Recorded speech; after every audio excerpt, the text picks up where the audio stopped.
a nossa última aula com o professor Luiz Vitor de Souza, que vem da Universidade de São Paulo, São Carlos. Hoje é nosso último dia do minicurso, então tomara que seja do teu agrado de você. Se você quiser tirar uma dúvida, levanta a mão e faço o microfone para vocês. E se alguém tem um Meet, só tem que falar. Mas o professor Vitor de Souza, pode seguir. Obrigado. Vamos lá, vou tentar usar menos tempo hoje um pouco, deixar uns 10 minutos para o final, se alguém tiver alguma curiosidade. Então, eu pensei em colocar 2 exemplos de análise de dados que eu fiz, para tentar ilustrar ainda um pouquinho a dificuldade daqueles 3 parâmetros iniciais reconstruídos, que é a direção, o tipo da partícula e a energia, para alguma coisa mais composta, mais significativa do ponto de vista de física. Peguei um exemplo de telescópios Cherenkov e um exemplo do observatório Pierre Auger. Então, um de raios gama e outro de detectores de raios gama e outro de detectores de raios cósmicos. Uma breve revisão aqui, outras imagens de simulações de chuveiros iniciados por raio gama, próton e ferro. Essa é a luz Cherenkov produzida. Então, de novo, só para chamar a atenção, como que o raio gama tem uma imagem muito uniforme, centrada, homogênea praticamente aqui, bem concentrada, e o próton e o ferro é uma imagem muito mais dispersa, mais irregular, e que isso é usado para tentar identificar qual que é o tipo da partícula. Já mostrei essas imagens, né, que, só relembrando, que o ponto onde o máximo do desenvolvimento longitudinal do chuveiro acontece é um indicativo de qual que é a partícula que começou. Então, essa é uma distribuição dos pontos máximos dos chuveiros aqui nessa figura, e a gente vê que o raio gama se desenvolve mais profundamente na atmosfera, os prótons mais raso na atmosfera e os ferros ainda mais raso. Então, a média dessas distribuições estão correlacionadas com a massa da partícula primária. Você pensar a massa zero, fóton, depois o próton, assim por diante. A correlação é linear, como eu também já falei lá na primeira aula, com o logaritmo da energia e com o logaritmo da massa da partícula. Então, isso é usado para tentar identificar qual é o tipo da partícula primária. Mas, então, no caso esse seria o desenvolvimento longitudinal em número de partículas em função da profundidade, mas isso não é exatamente o que o telescópio Cherenkov mede. O telescópio Cherenkov não mede o número de partículas, ele mede a quantidade de luz Cherenkov que chega em cada telescópio. Se ele medisse o número de partículas, bastava pegar o máximo e eu tinha essa correlação linear. Mas como ele mede o número de fótons Cherenkov, as distribuições são muito diferentes. Um telescópio que está a 50 metros de distância do chuveiro, essa é uma simulação, ele mede um perfil Cherenkov desse jeito aqui, ó. 1 a 70 metros mede um perfil Cherenkov desse jeito aqui. Isso em função da profundidade atmosférica. Então, o que eu fiz foi pegar a direção de cada pixel e projetá-la no céu, né? E aí eu tenho cada ponto aqui, basicamente, seria a imagem de um conjunto de pixels. A 100 metros é essa outra distribuição aqui. E a soma de todos, a soma não, né, a combinação normalizada de todos eles é essa linha preta que está aqui, esses pontos pretos que estão aqui. Então depende muito de qual que é a distância do telescópio, o perfil longitudinal que ele mede é diferente, para o mesmo evento. Mas é claro que esse evento só tem um ponto de máximo, né? Ele não tem vários pontos de máximo, o evento como um todo. Mas dependendo da posição que o telescópio está, ele mede um perfil diferente. Por que isso acontece? Isso acontece, deixa eu tentar passar para frente já. Isso acontece porque existem 2 regimes dessa distribuição em função da distância. Então, isso aqui é exatamente o ponto máximo em função da distância. Existem dois regimes que mudam exatamente a 100, 150 metros de distância. E se vocês lembrarem, lá atrás eu também falei que nessa distância aqui, 100, 150 metros de distância, é a abertura do cone Cherenkov. É o ângulo que o cone Cherenkov faz no chão. Então, se um telescópio está numa distância menor do que 150 metros, ele está medindo os fótons dentro do cone. Os fótons Cherenkov que vão direto do chuveiro para o telescópio. Se o telescópio está mais longe, o que ele está medindo são fótons que espalharam, pelo menos uma vez, ou, às vezes, ou mais de uma vez, na atmosfera e vão para distâncias maiores. Então, os dois regimes dão um comportamento diferente. E nós chamamos isso, então, de X máximo aparente, diferente do X máximo verdadeiro, e fizemos uma técnica para tentar transformar um no outro, em função da distância do telescópio. Eu quero sempre o X máximo verdadeiro, e os telescópios, ou cada um dos telescópios, me dão o X máximo aparente, ao invés do X máximo verdadeiro. Essa é sempre o passo que eu vou falar várias vezes hoje, que você tem que dar na simulação, você tem que dar na reconstrução.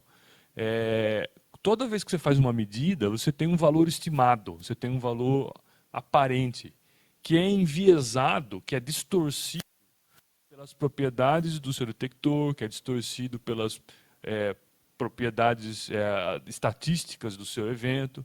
Então, aqui a propriedade predominante que distorce o dado é a distância do telescópio. Dependendo do telescópio está, ele mede uma coisa diferente. Mas você não quer isso, você não quer medir para o mesmo evento coisas diferentes. O mesmo evento você quer medir o mesmo parâmetro. Então, a análise de dados de nível mais superior tem que levar isso em conta, tem que corrigir isso de alguma maneira. E aí sim reconstruir ou encontrar qual que é o valor verdadeiro e fazer a física com o valor verdadeiro. Se eu fosse fazer física com o que cada telescópio diz aqui, estava perdido, porque cada telescópio diz uma coisa diferente, você ia chegar em resultados diferentes, dependendo da escolha de telescópio que você tivesse, né? Então, nós usamos bastante simulação e fomos encontrando uma maneira de transformar esse X máximo aparente num X máximo verdadeiro, uma espécie de uma curva de calibração que depende do valor medido, depende do tipo de partícula primária. Aí nós parametrizamos essa relação. Aqui a maior parte do intervalo pode ser parametrizado por uma reta. Se vocês forem ver aqui, está saindo um pouquinho da reta já, né? Mas uma boa parte pode ser parametrizado por uma reta, e aí a gente ganhou a nossa curva de resolução, ou seja, usando aquela parametrização, qual que é a diferença entre o reconstruído e o simulado, entre o verdadeiro e o que o telescópio vê. Chegamos numa resolução da ordem de 11 gramas por centímetro quadrado, o que é muito boa, corresponde a poucos por cento do valor absoluto desse parâmetro. E aí estudamos como é que essa resolução varia com a energia, então da energia do chuveiro. Então, se o chuveiro tem baixa energia, ele produz menos fóton, então a resolução é um pouco maior. Se você aumenta um pouquinho a energia, produz mais fótons, fica mais fácil de medir, a resolução diminui, cai para aqueles 10%. E também estudamos como é que isso varia para diferentes conjuntos de telescópios. Ou seja, se eu tenho um telescópio só a 250 metros, se eu tenho dois telescópios, um a 160, um a 200, se eu tenho três telescópios, então com diferentes arranjos de observatório, como é que a resolução varia com a energia, ou seja, o quão bom é essa técnica, o quão próximo do valor verdadeiro eu consigo chegar reconstruindo assim. Se você fizer uma seleção de raio gama usando algum outro critério antes, então aí a gente pode fazer uma correlação só para raio gama, e isso é uma correlação melhor, ela não depende muito da energia, ela é mais fixa com a energia, e aí então a nossa resolução para altas energias caiu para alguma coisa como 5 gramas por centímetro quadrado, ou seja, metade do valor de quando você faz a calibração, supondo que você não sabe se é raio gama, ou se é próton, ou se é ou se é um núcleo de ferro. Então, essa é o tipo de preocupação que você tem que ter, para além de fazer a medida e reconstruir, levar em conta as características do seu detector, né? Nós tentamos dar um outro passo, esse outro passo também foi, deixa eu ver se tem a distribuição aqui, também foi dado depois por um outro aluno meu, não tenho aqui a equação, estava procurando a equação, vou voltar lá. Aqui. Então eu já falei essa coisa de que uma distância pequena você tem está dentro do cone, de ordem um pouco menos de 150 metros, para distância longe você está fora do cone. Mas você consegue calcular qual que é o ângulo de espalhamento dos fótons também. Então, esses fótons que estão desenhados aqui é o ângulo Cherenkov deles, né? Que é aquele cosseno cosseno de θ é 1 sobre beta n, que ele é fácil. Esses fótons caem aqui dentro. Os fótons que caem aqui para fora, eles têm o cosseno de θ do 1 sobre beta n Cherenkov, e depois eles têm outros ângulos, que são o espalhamento Rayleigh-Mie, que esses fótons sofrem e caem lá. Isso é possível calcular também. Então, um aluno basicamente calculou essa expressão aqui, que é o número de fótons dentro de um ângulo sólido, levando em conta o Luan, que foi um aluno, depois foi pós-doc, incluiu no cálculo da conversão entre simulado e verdadeiro a distribuição dos fótons para os que estão caindo para além de 150 metros. Então a equação fica um pouco mais complicada, mas dá para fazer. E aí aquela figura que tinha vários picos, a gente começa... Então, essa simulação que nós fizemos com vários telescópios, a gente reconstruiu tudo, projetou no céu. Então, essa aqui é a imagem do telescópio, a câmera de fotoaplicadoras com o chuveiro bem elíptico aqui. Aí, cada pixel desse a gente projetou no céu. Então, aqui é uma figura que mostra a profundidade atmosférica e a distância lateral em relação ao telescópio. Então, o zero aqui é bem o eixo do telescópio, assim, né? Esse zero. E se está um pouquinho para a direita, então zero aqui é a linha principal dessa elipse, é o eixo principal dessa elipse, né? Aí está para a direita ou para a esquerda, o pixel apontando assim. Então essas são as regiões do céu que cada pixel enxerga, projetado num plano, e isso dá o desenvolvimento do chuveiro. Diferentes chuveiros, né, que a gente fez para brincar. Então aí, aplicando aquela equação, sem aplicar aquela equação, cada telescópio dá uma curva diferente, ó. Aqui a incerteza é grande porque é um evento que não foi muito bem medido. Mas esse telescópio dá uma curva assim, esse telescópio dá uma curva assada, ou seja, o máximo aqui está bem diferente. Mas aí quando o último telescópio, pior ainda, né? Quando a gente faz as conversões, vamos ver se eu consigo mostrar, quando a gente faz as conversões, eles começam a melhorar um pouquinho melhor, ou seja, eles entram mais num único perfil, dá para ajustar uma função, e nesse exemplo, o valor do máximo verdadeiro simulado era 414, e o que a gente reconstruiu com o ajuste foi 411. Então, mesmo para telescópios que estão longe, com um pouquinho mais de sofisticação, levando em conta essa distribuição angular dos fótons espalhados, você também consegue fazer uma predição. Vou falar a mesma coisa, só que agora para o Observatório PRG. E esses aqui são slides que estão um pouquinho mais elaborados, porque eu tive que dar um seminário um tempo atrás sobre isso, do Observatório PRG, então eu já estava com eles prontos. Ele resume um pouco o que você tem que fazer nessa análise. Então, quando você vai procurar dizer qual que é o tipo de partícula que o Observatório PRG vê, a primeira preocupação que a gente tem é garantir que o detector está estável, que ele está funcionando bem o tempo todo. Depois você faz uma seleção de eventos para melhorar a qualidade dos seus eventos. Você faz sua análise, você plota seus resultados e, por último, faz sua interpretação. Eu vou passar rápido em todos esses bloquinhos. A estabilidade do detector. Então, por exemplo, a gente olha o número de eventos reconstruídos nos detectores em função dos dias. Cada histograma, cada pontinho aqui é um dia, né? Vocês podem ver que todos os telescópios, são 4 prédios, lembra que eu falei 4 prédios de telescópio? Todos os telescópios têm uma medida muito parecida e bastante regular de número de eventos.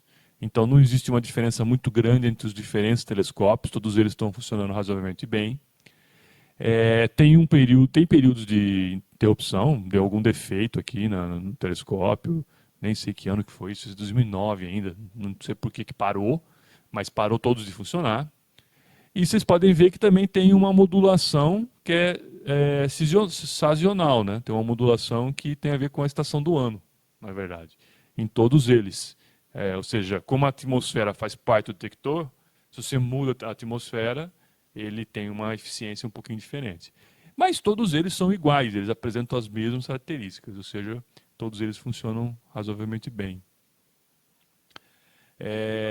Quando a gente pega os principais parâmetros que saem desses telescópios, por exemplo, a energia reconstruída.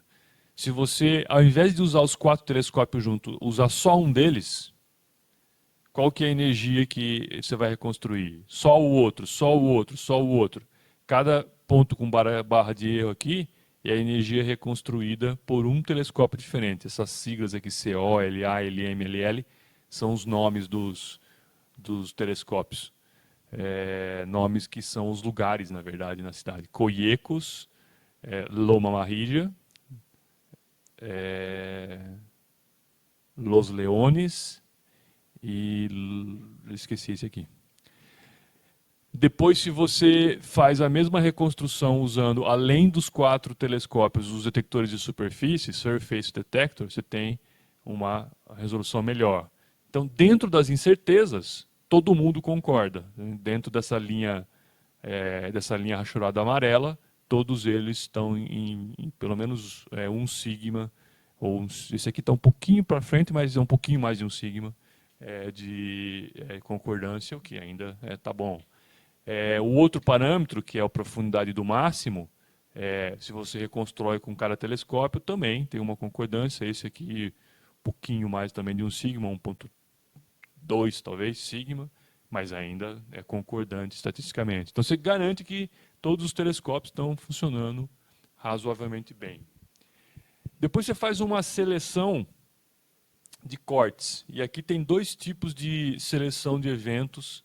Uma primeira classe, que é uma seleção, que a gente até chama de pré-seleção, que é basicamente uma seleção de sanidade mental, vamos dizer assim. É uma seleção que garante que não tem nada absolutamente errado. Então, você tem, quando eu dei esse seminário, já faz alguns anos, tinha naquele momento 2 milhões de eventos, ou seja, 2 milhões de chuveiros medidos para ser analisados.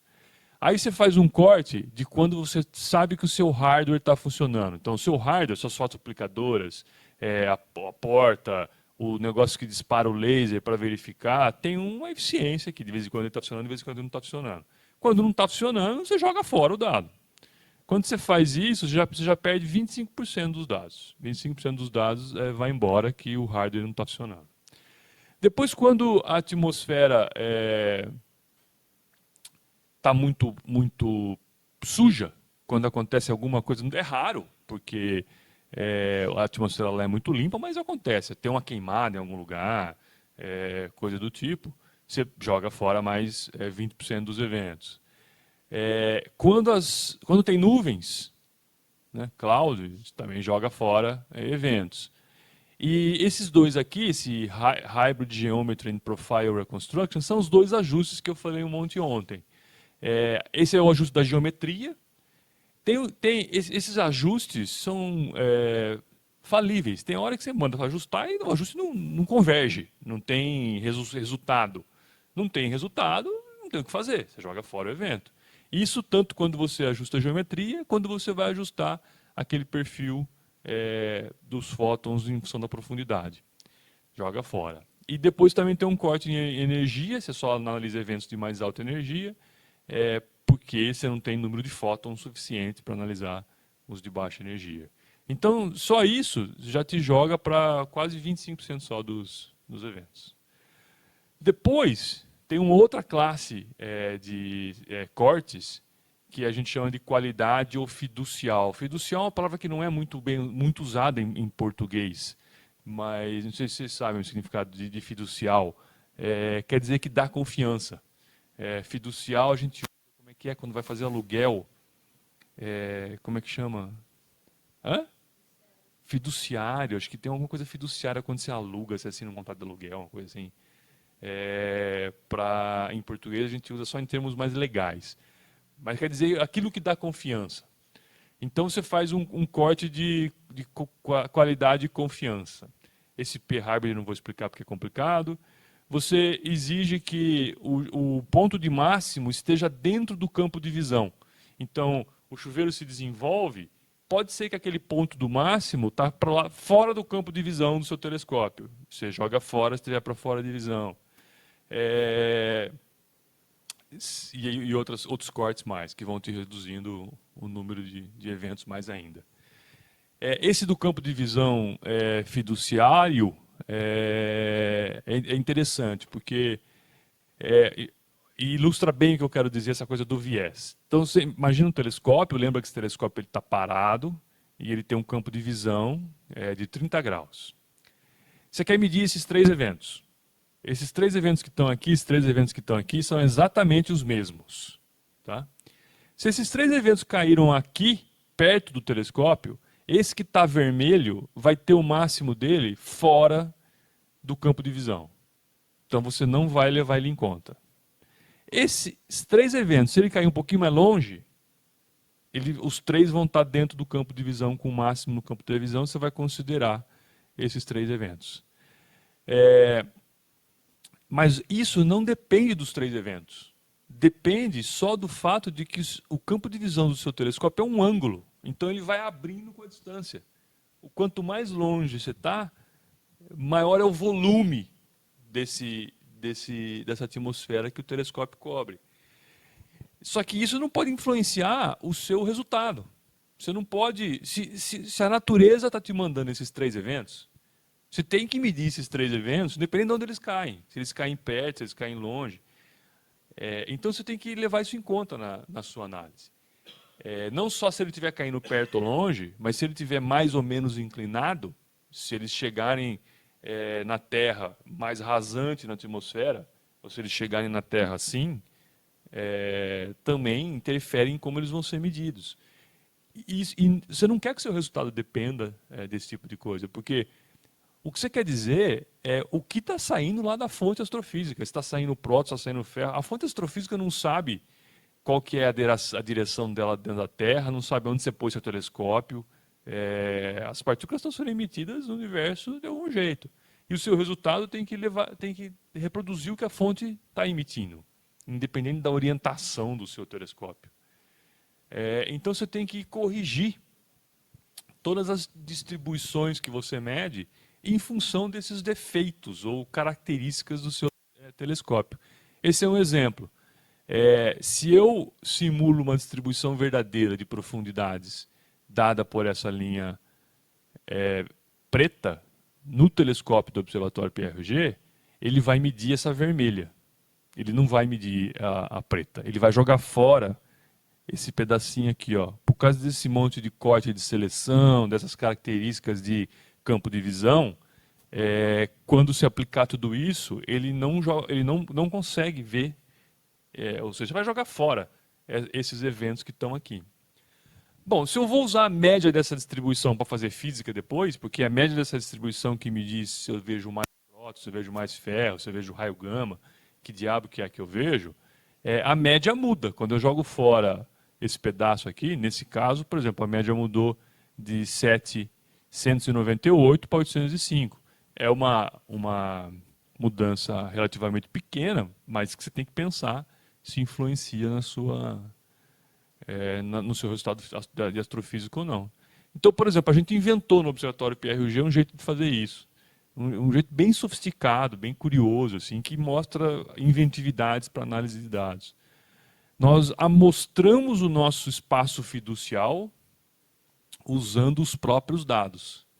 Então, a gente tem eventos que a gente mede, esses eventos medidos, e para cada evento que a gente mede, a gente pode determinar o ponto de máximo, o ponto que ele entrou no campo de visão e o ponto que ele saiu do campo de visão, que a gente chamou de x máximo, x up e x low. E aí fizemos uma tabelinha com todos os eventos que a gente mede de x máximo, x up e x low. E nós fizemos um gráfico que é a média do x máximo em função do campo de visão, em função do limite do campo de visão. O que acontece com essa média? Essa média, ela fica constante, constante, constante. A hora que chega num certo valor aqui, a média começa a mudar. A hora que a média começa a mudar, é porque o meu telescópio está estragando os meus dados. A hora que a média começa a mudar, é porque o telescópio está começando a fazer isso aqui, está começando a jogar fora um pedaço da distribuição que ele devia mudar, que ele devia medir, mas que ele não consegue medir. O telescópio, quer dizer, a nossa análise está fazendo isso, né? E a mesma coisa quando a gente vem do outro lado, do campo de visão para o lado de baixo. A média fica constante, constante, constante, a partir de um valor a média começa a mudar, começa a diminuir. Então, usando os próprios dados, nós conseguimos delimitar uma região da atmosfera que o telescópio é bom, uma região da atmosfera que o telescópio é bom, e uma região que ele não mede muito bem, uma região intermediária no meio, no qual ele vai medir tudo que cair ali. Tudo não, ele vai medir uma boa parte do que cair ali. Mas o que ele medir que cair ali vai estar distorcido pela propriedade geométrica dele. E nós queremos evitar isso porque nós não queremos que o resultado final, a análise final, dependa dessa distorção. Então, nós definimos uma região de exclusão, uma região que a gente joga fora mais eventos ainda, para não ter a distorção do telescópio. Isso implica, obviamente, numa redução do número de eventos, mas aí nós chegamos no conjunto final de eventos, que está aqui distribuídos aqui em x máxima energia, que a gente ia estudar. Então, verificamos isso com simulação. Resolução, sistemático. E aí sim, depois de aplicado todos esses cortes, nós fomos olhar as distribuições. Agora, a gente sabe que essas distribuições, elas têm poucos eventos. Você lembra, nós saímos de 2 milhões. Agora, cada distribuição dessa tem 3 mil, 2 mil. As menores aqui embaixo tem 37 eventos. Mas a gente tem certeza que essa distribuição é a verdadeira. Ou seja, tem muita certeza, muito mais certeza, que essa distribuição ela não está deslocada para lá e para cá, não está distorcida para um lado para o outro, porque a gente estudou ela com detalhes. Então, elas refletem o que a astrofísica está mandando, elas refletem a distribuição verdadeira que está chegando na Terra e sendo detectada aqui. Aí a gente plotou a média dessa distribuição. Os gráficos não sei por que estão borrando a legenda aqui. É muito esquisito isso. Mas aí sim, depois que você consegue distorcer, né, consegue desdistorcer, né, endireitar a sua distribuição, você pode plotar a média dela em função da energia. Então, o que está mostrado aqui é a média da distribuição em função da energia e comparar com as simulações. Simulação de próton, simulação de ferro. E aí esse resultado aqui mostra que, então, de novo, já mostrei ele, para essas energias está chegando mais próton, coisas leves, depois começa a mudar, fica mais pesado, para numa certa região de energia aqui que a gente não tem mais dados, que é uma massa intermediária, e não chega exatamente em ferro, mas vai na direção de ferro. Se você plotar o sigma daquela distribuição, então pega essas distribuições aqui e calcula a média e o desvio padrão, né? O desvio padrão dessas distribuições é a mesma coisa, plotado aqui em função da energia, aqui é simulação de ferro, aqui é simulação de próton. Para baixas energias, para mais baixas energias, é próton, depois cresce e vai para ferro. Se você fizesse essa mesma distribuição sem tomar esse cuidado de estudar se ela está distorcida ou não, toda essa curva aqui ia estar distorcida para cima. Então você não ia inferir que tinha uma mudança para ferro. Você ia achar que tudo era mais próximo de próton. E a sua análise astrofísica ia mudar. Você ia achar que as fontes astrofísicas estão emitindo só próton, o que não é verdade. Elas estão emitindo coisas intermediárias também. Então, esses são os passos até chegar lá. Bom, a gente estudou um monte essas distribuições, mas eu queria só... Aí, daí, usando as distribuições, né? Então, você tem essas distribuições, você pode fazer um ajuste delas, variando as composições. Então, a gente fez um ajuste procurando quanto de próton, quanto de hélio, quanto de nitrogênio, quanto de ferro tinha lá dentro, porque quando a gente faz o gráfico da média, a gente põe a linha de próton e põe a linha de ferro. Mas entre próton e ferro tem um monte de coisa, né? Tem todos os outros átomos. Então, você pode fazer um ajuste das distribuições procurando por frações. E aqui é um gráfico que tem a fração de próton, a fração de hélio, a fração de nitrogênio e a fração de ferro, que tem dentro de cada uma daquelas distribuições. Então, chegando cada vez mais perto de coisas que você pode usar, nesse caso, para fazer astrofísica, que é o que está saindo lá da fonte resultante.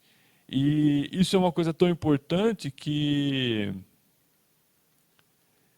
diferentes telescópios podem medir coisas diferentes se não tomam cuidado. E aqui é uma comparação de dois observatórios, o Observatório Pierre-Auger, que é o gráfico que eu acabei de mostrar, que mostra, de novo, perto de próton, ficando mais pesado, indo para uma coisa intermediária. E esse é um outro observatório que chama Telescope Array, que mede a mesma coisa, com telescópios muito parecidos, e eles medem que só tem próton, de acordo com as distribuições deles, por exemplo. Não tem nada aqui que tem uma tendência clara para ferro. Mas eles não tomaram os cuidados que a gente tomou para fazer essa distribuição. A distribuição deles continuava enviesada, continuava sem retirar os efeitos do detector. E aí a gente fez um grupo de trabalho que eu participei por muitos anos para tentar entender essas diferenças e fizemos vários estudos para mostrar que na verdade não tem nenhuma diferença dentro dos erros sistemáticos, o que eles medem e o que o G mede concordam. Na verdade, eles também têm uma tendência para partículas intermediárias que só é vista depois de que os dados deles são corrigidos do jeito que a gente corrigiu o nosso. Mas foi, sei lá, uns 8 anos de briga entre as duas colaborações, porque eles diziam que mediam uma coisa, a gente dizia que media outra. Mas, na verdade, media a mesma coisa, que eles não faziam as correções que precisavam ser feitas. E aí, por último, até prometi que ia acabar um pouquinho antes, vou falar de novo no sentido do Observatório Pierre-Auger, como é que a gente tenta juntar essas três peças do quebra-cabeça. Né? Então, eu falei que a gente tem energia que gera um espectro de energia. A gente tem a reconstrução da partícula de um evento que gera uma composição. Composição é aquela fração de partículas primárias. E a gente tem um mapa do céu, que é feito com as direções de chegadas. Né? Esse é o espectro de medida, medido pelo espectro de energia, medido pelo Observatório Pierre-Auger. O gráfico atual não mudou praticamente nada. Então, cada ponto aqui, com o número de eventos mostrado aqui em cima, mas cada ponto é o fluxo de partículas que chega na Terra por unidade de área, por unidade de tempo, dentro do intervalo de energia que está dado aqui. Esse espectro está multiplicado pela energia ao cubo, para fazer com que para fazer com que essa quebra aqui, seja mais visível. Se você não multiplicar pela energia ao cubo, você não vê com o olho essa mudança do espectro aqui. Mas é um espectro que tem suas características aqui, tem uma quebra muito marcada aqui, depois tem uma subidinha e aí volta a ter uma outra quebra marcada. Cada mudança nesse índice espectral, cada mudança nesse espectro, tem um significado astrofísico, que a gente gostaria de entender, ou de física de partículas, talvez. Por exemplo, essa queda aqui tem duas hipóteses. Essa queda aqui tem uma hipótese que é física de partículas, que é a interação do raio cósmico com a radiação cósmica de fundo. E tem uma outra hipótese que é astrofísica, que é simplesmente que as fontes estão perdendo potência, que elas não têm mais potência para gerar partículas de mais alta energia, então o fluxo vai caindo. Quando você tenta juntar nesse mesmo gráfico o que aquele informação de composição te dá, ou seja, qual que é o tipo da partícula que está chegando. De maneira resumida, até essa energia aqui, ó, a gente diz que aquele gráfico aponta que é leve e depois que está ficando mais pesado, ou seja, está indo na direção de próton. A mudança no índice espectral, a mudança no espectro de energia, está dentro de uma região onde está ficando pesado. E depois, para mais alta energia, aqui a gente não tem dados, porque lembra que a informação de composição, a informação do X máximo, é medida pelo telescópio de fluorescência. O telescópio de fluorescência funciona só 15% do tempo. Então, essa região do espectro de energia, que é medida pelos tanques, nós não temos dado com os telescópios de fluorescência. Então, é uma informação que falta. E, por último, a gente pode juntar os mapas de correlação, os mapas do céu. Eu vou voltar, depois eu mostro um mapa desse do céu. Vou voltar que eu já passei por eles. Não sei por que eu passei tão rápido. Por exemplo, esse é um mapa. Esse é um mapa de direções de chegada. Aqui vocês podem ver que tem uns borrões que são técnicas de fazer smoothing, mas é um céu que tem uma parte sem dados, porque o observatório não enxerga na direção oposta dele do planeta, ele tem o próprio planeta Terra obscurecendo ele, né? Então ele não consegue enxergar o céu inteiro, tem uma região que não tem dados. E a outra região, por incrível que possa parecer, é muito isotrópica, ela não tem uma isotropia. Esse mapa está ruim para ver isso com o olho, mas não tem uma região muito intensa de emissão. O que tem sim é um dipolo. Se você faz uma análise multipolar das direções de chegada, tem um dipolo, ou seja, tem uma direção preferencial apontando para fora da Via Láctea. Então, se você junta esse tipo de mapa, voltando lá para o mapa do final, você tem não tem uma correlação significante, ou seja, não tem nenhuma fonte que aparece, não tem uma fonte que fala, aqui está vindo um montão de raios cósmicos nessa direção de uma galáxia. Mas tem um dipolo. Agora, esse dipolo, ele começa a aparecer mais ou menos a mesma energia em que a mudança de composição começa a acontecer também. E um pouco depois tem a mudança no espectro. Então, você começa a fazer um cenário de astrofísica ou física de partículas quando você junta todas as informações que um observatório pode medir. E eu falei mais da composição hoje, né? Falei da geometria nas aulas passadas, que são as que levam aos mapas, mas é mais ou menos isso que eu queria dizer para vocês. Ou seja, para você, no curso todo, para você fechar um cenário, para você conseguir fazer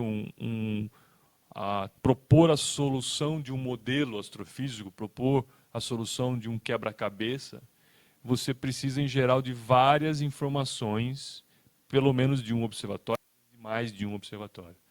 Cada uma dessas informações, elas são reconstruídas de uma maneira muito sofisticada. Depois que o observatório mede, você trata essas informações independentemente, com uma estatística sofisticada, com algoritmos sofisticados, para tentar extrair a verdade e não o parâmetro estimado, ou chegar o mais próximo possível do valor verdadeiro.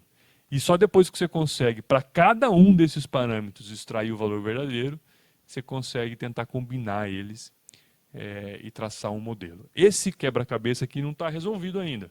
A gente não sabe qual que é a fonte de raios cósmicos de altas energias, a gente tem alguns indícios, a gente não tem certeza do que é que causa cada uma dessas quebras, mas tem muita gente propondo um modelo para fechar esse quebra-cabeça, que tem essas três peças que eu falei aqui, a peça do mapa, do espectro de energia e da composição. Inclusive a gente lá em São Carlos faz modelos aqui, depois tem alguns slides que mostra um modelo que eu venho trabalhando faz anos já, para tentar usar Centaurus A, que é uma fonte próxima, uma radiogaláxia, mais próxima da Terra, em que a gente fez uma série de ajustes para tentar explicar o espectro, depois do espectro tentar explicar a composição, então tentar explicar o espectro de hidrogênio, o espectro de hélio, o espectro das partículas intermediárias e assim por diante. Então, entender como é que esses dados são produzidos e como é que eles são analisados é o que permite, na minha opinião, fazer de uma maneira mais rápida, mais fácil, essas interpretações de quais são os modelos que podem estar ajustados, porque a gente sabe o que é que está por trás de cada uma das transformações que os dados sofreram. Em linhas gerais, era isso que eu tinha para dizer. Eu queria gastar, nós estamos do tempo reservado ainda 15 minutos, que a gente, se vocês quiserem, bata um papo aqui. Eu fico bastante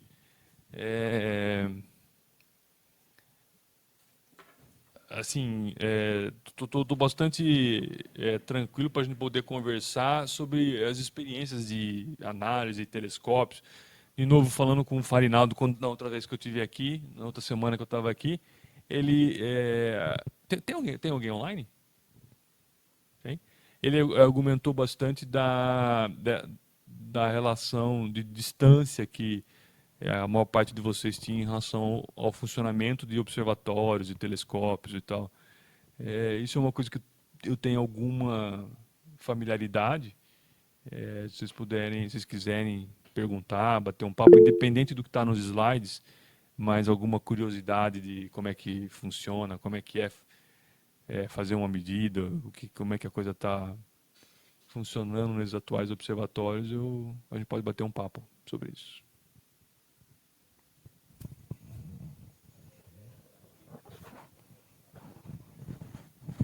Não, agora sim. Alguém tem alguma dúvida? Qualquer coisa, como falou o professor.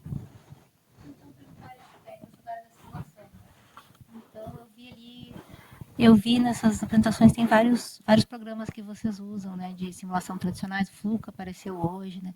Quais são os programas que vocês mais usam e como é que vocês fazem a descrição mesmo da atmosfera, como ela é continuamente, digamos assim, ela se altera, né, na sua altura, né? Como é que vocês fazem isso num programa de Monte Carlo? Porque tem algumas limitações da distribuição, né, de material, homogeneidade, essas questões básicas, assim. Então, a simulação do chuveiro atmosférico, hoje tem 2 programas que são mais utilizados, os 2 em código aberto. Então, não só você pode usar, como pode programar, mexer dentro deles. Um que chama Corsica e um que chama Conex. Cada um deles tem uma abordagem computacional diferente. O Corsica, ele é um full Monte Carlo, ele faz Monte Carlo do começo ao fim. Bastante oneroso, demora muito para rodar, e etc. O Conex, ele é um simulador híbrido. Ele faz Monte Carlo nas primeiras interações e depois ele resolve o resto com equações semianalíticas. Então ele mistura porque ele quer garantir a variação estatística do fenômeno com as primeiras interações com Monte Carlo e depois ele quer garantir, quer dar a rapidez da simulação, resolvendo o resto com Monte Carlo. É mais um código dedicado, então esse segundo é bem específico. Bem específico. Mas os dois são os simuladores da propagação das partículas na atmosfera. Para resolver as interações, eles usam pacotes históricos feitos pela comunidade, às vezes de física de partículas, às vezes de raios cósmicos, para resolver a interação. Então, o Corsica e o Conex, eles chamam o Fluke ou o QGS-JET para fazer a simulação hadrônica de baixa energia. Eles chamam o EPUS ou o Sibyl para fazer a interação hadrônica de alta energia. Eles usam o EGS-4 para fazer a interação de eletromagnética de baixa energia. Então, eles são só o framework da propagação das partículas, que vão usando outros pacotes para fazer a interação das físicas de partículas dentro da execução. E aí você perguntou outra coisa, além de quais eram os programas de... da atmosfera. A atmosfera tem duas maneiras de fazer. Se você não vai fazer uma simulação muito específica para sua análise, por exemplo, esses pacotes eles têm modelos numéricos atmosféricos. A atmosfera, tradicionalmente, bem parametrizada, e é meio que padrão em quem estuda parametrizar a atmosfera por 5 exponenciais. Tem 5 exponenciais decrescentes que tem lá o perfil de aerosol, o perfil da densidade atmosférica, tudo embutido. É um padrão da comunidade internacional e o principal simulador de atmosfera, que chama MODITRAN, ele usa esse padrão também. Então você pode até simular a sua atmosfera. E isso está acoplado nesses programas para variar a atmosfera. Os observatórios, o Observatório PRG fez isso, todos os observatórios em geral, o CTA vai fazer, faz um estudo muito detalhado da atmosfera. Então, por muito tempo, o Observatório PRG lançava balão para estudar a evolução da atmosfera ao longo, em cima do telescópio. Além daquele laser que eu mostrei outro dia, tem mais outros 3 lidares dentro do sítio. Lidares são, não sei se vocês conhecem, são lasers, são uma técnica, lidar é o nome de uma técnica que amostra o perfil atmosférico que tem na atmosfera, sobretudo aerosóis, ou seja, poluição, dando tiro de laser com frequência e estudando o que a atmosfera reflete. Então é um tiro de laser com um telescópiozinho acoplado. Dá o tiro e vê o que é que a atmosfera está refletindo. E com base na reflexão, consegue dizer a porcentagem de aerosol, o tipo de aerosol, o tamanho do aerosol ao longo da atmosfera. Então o Observatório PRG faz isso. Isso foi feito por muito tempo, logo no começo, e aí se caracterizou a atmosfera. Então nós temos um modelo de atmosfera do Observatório PRG no verão, tem um modelo de atmosfera do Observatório PRG no inverno, tem um modelo para cada estação, que é um modelo médio, que você pode usar na sua simulação e na sua análise. E por último, o programa de reconstrução do UG, ele pode usar o dado da atmosfera daquela noite. Eu te falei que pelo menos uma vez por noite tem um conjunto de tiro de lasers na calibração, e tem também câmeras infravermelho que ficam tirando foto do céu para ver se tem nuvem. Então ela tira foto do céu, vê se tem nuvem, põe os pixels que tem nuvem. Os pixels que tem nuvem, a reconstrução sabe que naquele pixel tem uma nuvem na frente dele na hora de levar ele em conta. Então, por exemplo, se vai fazer um ajuste e tem um pixel, só um pixel ou 2 com nuvem, aqueles 2 pixels são retirados, mas você não perde o evento inteiro. Você faz a reconstrução com o resto do telescópio, eliminando só aqueles 2 pixels. Obrigada. Essa seria a minha segunda pergunta em relação às mudanças de condição atmosférica que interferem no sistema todo. Hoje né? tem laser disparando, tipo LIDAR, e tem essa câmera. Tem 3 coisas. Estou lembrando, tem essas câmeras infravermelho, que diz onde exatamente tem nuvem no céu, porque é muito grande, 3.000 km². Pode ser que um pixel, 2, 3 aqui de um telescópio tem nuvem, mas o outro não. Você não vai jogar fora o tempo todo da observação do observatório, porque tem nuvem 2, 3 pixels aqui. Então, você joga fora só aqueles 2, 3 pixels e continua medindo o resto. Eu lembrei de um outro que tem também um tiro de laser horizontal, que vai de um telescópio para o outro, atravessando o detector, para medir o que a gente chama de atenuação horizontal. Quanto que a atmosfera está atenuando horizontalmente. Isso entra na simulação também, e na reconstrução. Obrigada. Já ouvi falar algumas pessoas dizendo que o céu em cima do Observatório PRG é a área maior, a atmosfera em cima do Observatório PRG, em áreas grandes talvez seja a mais bem conhecida na Terra, porque é tanto instrumento de medida ali funcionando que não tem outro lugar. Em áreas grandes, né? Claro que em áreas pequenas tem. Alguém tem uma dúvida? Alguém do MIT? Matheus?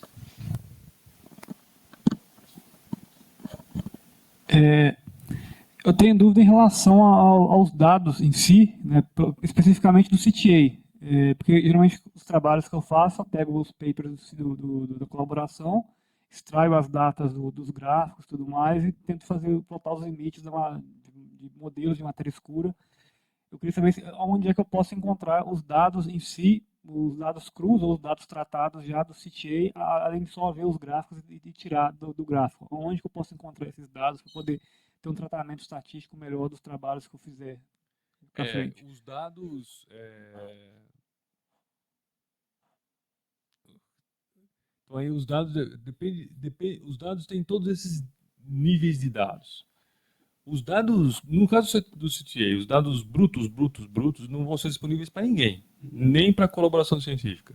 Vai estar definido uma reconstrução padrão do observatório, que vai levar dos pixels medidos até os parâmetros iniciais ali que eu falei, energia, direção, e que aquilo é um raio gama ou aquilo não é um raio gama.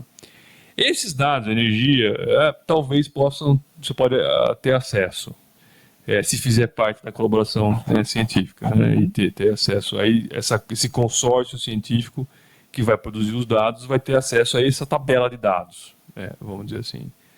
Agora, para ir dessa tabela de dados, para fazer, por exemplo, um mapa de distribuição, que é o que você vai analisar para, no final, dizer quanto tem de matéria escura ali dentro, tem essa etapa que eu tentei ilustrar hoje, que é uma etapa de garantir que você não está analisando a coisa errada, que você não está analisando a coisa enviesada. Para um cientista que não faz análise de dados, para um cientista que não está lá dentro da discussão, é praticamente impossível fazer isso. Esses efeitos de distorção do telescópio é muito, muito delicado. O CTA tem publicado até agora, em simulações, o Fermi faz isso também, para tentar facilitar o caminho, uma coisa que chama IRF, que é Instrument Response Function, que é uma maneira simplista de dizer isso. O que é instrumento?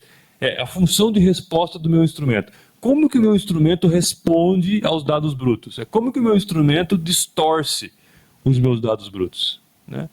Então, hoje, se você acessar, isso é público, as páginas públicas do CTA, e procurar por Instrument Response Function, tem a Instrument Response Function simulada do CTA, né?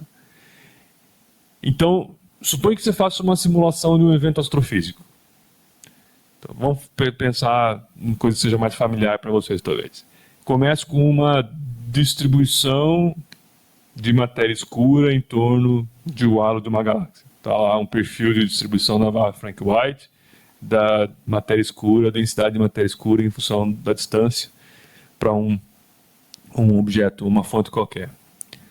Aí você vai lá, faz sua física de partículas, você calcula qual que é o espectro de energia de fótons emitidos pelo decaimento de matéria escura do tipo que você está estudando. Aí você faz a convolução do perfil de matéria escura com o espectro de energia e você vai ter um fluxo de raios gama em função da distância do seu objeto sendo emitido. A partir daí, o que você tem que fazer? Se a fonte for longe, você tem que fazer a simulação desses fótons. Toda fonte você tem que fazer, mas se for longe é mais importante. A simulação desses fótons da fonte até a Terra. Certo? Para fazer isso, tem softwares que faz isso. O GammaPy é um software que faz isso. Ele traz um fluxo de fótons da fonte até chegar aqui na Terra.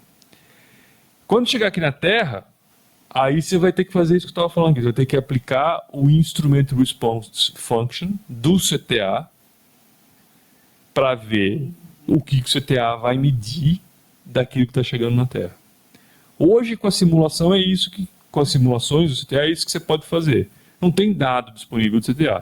Você faz a sua simulação de dados, aplica o Instrument Response Function do CTA para prever o que ele vai medir, e aí você impõe seus limites. Quando tiver dados, quem estiver acessando a colaboração, quem for membro da colaboração, vai estar um passo mais para trás, vai poder ter acesso e discutir como transformar aqueles dados, inclusive mudando a Instrument Response Function, porque a Instrument Response Function tem coisas que são características do telescópio, tem coisas que são escolhas. Né? Eu falei ali, nós optamos cortar a energia em 17,5. Isso é uma opção. Nós optamos fazer uma seleção de geometria desse jeito. Então, quem estiver lá participando vai fazer a escolha para maximizar a física que quer medir. Né? Essa simulação específica de matéria escura com o Gamma-Pi e a aplicação de Instrument Response Functions, a minha aluna de doutorado, a Júlia, vem para cá no final do mês para falar sobre isso. Beleza. Eu não falei de propósito, porque senão eu ia ficar estragando as aulas da Júlia, que do ponto de vista está fazendo isso, ela sabe mais do que eu, como opera tudo isso e tal. Ela já fez paper, está fazendo paper atrás do outro fazendo isso. Então ela vai dar um curso, inclusive, talvez mostrando exemplos do Gamma-Pi, como é que faz. Eu optei por falar de outras coisas para não estragar o tempo da Júlia aqui. Não, perfeito. Obrigado. Alguma outra dúvida? Alguém duvide?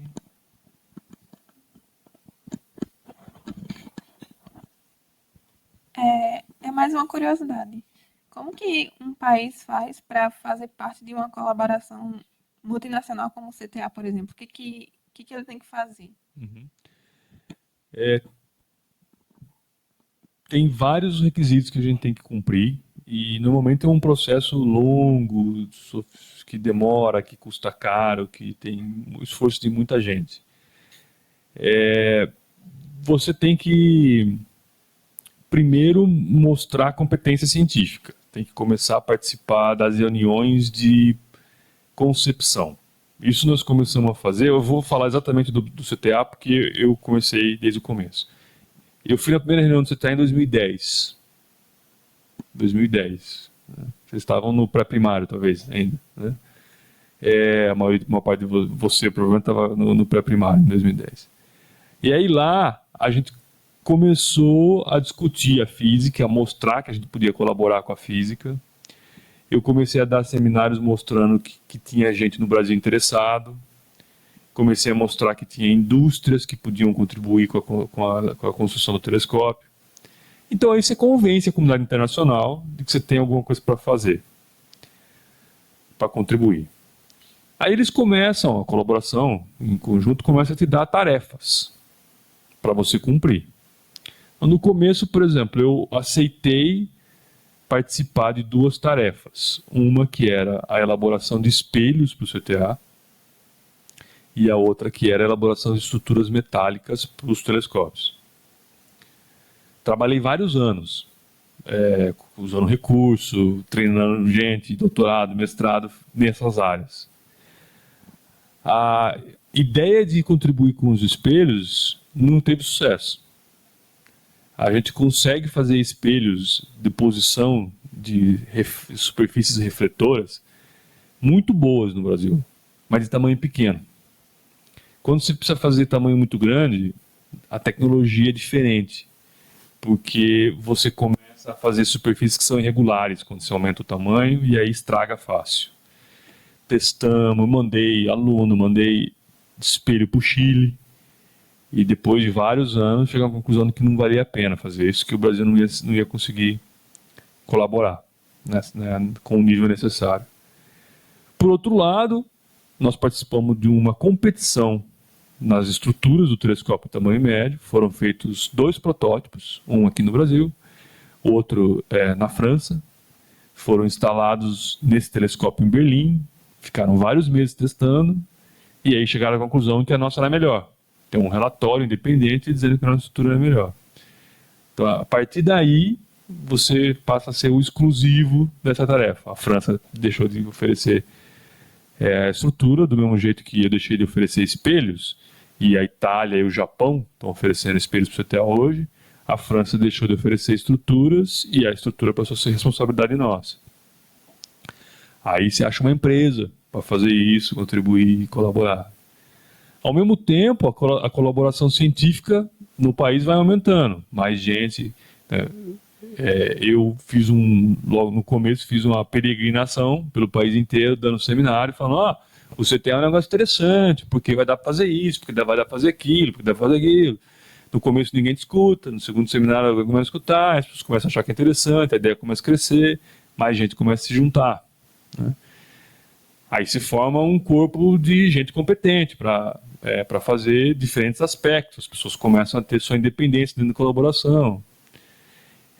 Então uma empreitada de muitos anos, está falando de uma década e meia, de 15 anos, que eu no começo, depois outras pessoas começaram a contribuir para que isso fosse crescendo, né? E aí hoje nós temos, sei lá, 50 pessoas envolvidas com o CTA, de alguma forma, várias contribuições de empresas para várias coisas diferentes, várias contribuições de software e de física. Tem muita gente na colaboração que contribui com estimativas, com calibrações, com propostas de arranjo, de análise, trabalhando. Na última instância, no último momento, para saber exatamente quem e quantos vão ter acesso aos dados, pelo menos aquela primeira estrutura de dados ali, vai depender de quanto dinheiro o país vai aprovar. É muito difícil que mesmo uma colaboração científica muito forte, tal, que não dê dinheiro nenhum, tenha uma participação. Essas coisas custam muito caro. O CTA vai custar alguma coisa do tipo de 250 a 300 milhões de euros, ou seja, mais de R$ 1 bilhão. Por mais romântico e apaixonante que cientistas podem ser, etc., etc., a questão financeira para construir um observatório desse tipo é importante. Então, no final vai ter alguma conta de quanto o Brasil está dando para avaliar quantos pensadores vão poder ter acesso aos dados, né? Também sempre existe a possibilidade nesses observatórios de que, mesmo que você não participou nunca, você peça um tempo de medida para alguma coisa específica. É claro que esse tempo que você, que não contribuiu nada nunca, vai ser muito pequeno, vai ser mais difícil de conseguir do que quando comparado com alguém que deu muitos e muitos milhões e está há décadas trabalhando no observatório, né? E só para terminar, cada observatório é um pouco diferente. Se eu te contasse a história do Observatório PRG, é sempre uma história de muitas pessoas trabalhando, envolvendo muito a indústria, envolvendo muita ciência, envolvendo muito dinheiro, mas os detalhes variam de observatório para observatório. Não existe um padrão único para como cada observatório opera. Obrigada. No CTA, o CTA tem um escopo científico muito grande. Então dá para fazer matéria escura, mas dá para fazer astrofísica estelar. Então a gente visualiza dentro do CTA subcolaborações, entre aspas, subgrupos. E cada pesquisador pode aplicar, ter acesso, assinar artigos de subgrupos. O Observatório PRG não tem um escopo tão abrangente assim. Ele é focado numa coisa mais específica. Então não existe subgrupo. Eram 300, hoje acho que são 150 pesquisadores. Todo mundo participa e todo mundo assina tudo. Não tem subgrupo dentro da produção científica do Observatório PRG. No CTA com certeza vai ter.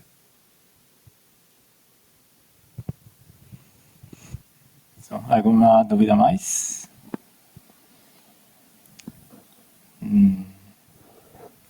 Não? Tá bom? Eu acho que acabou. Agradecer ao professor Eu que por agradeço. seu tempo, por as aulas.